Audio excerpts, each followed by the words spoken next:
கெடுப்பதும் கெட்டார்க்குச் சார்வாய் மற்றாங்கே எடுப்பதும் எல்லாம் மழை.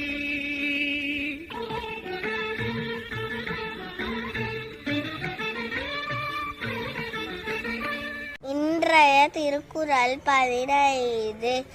கெடுப்பதும் கெட்டார்க்குச் சார்வாய் மற்றாங்கே எடுப்பதும் எல்லாம் மழை.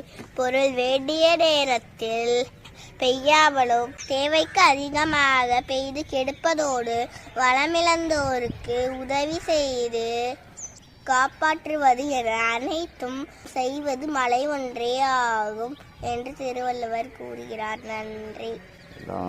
இன்னைக்கு எத்தனாம் நாள்?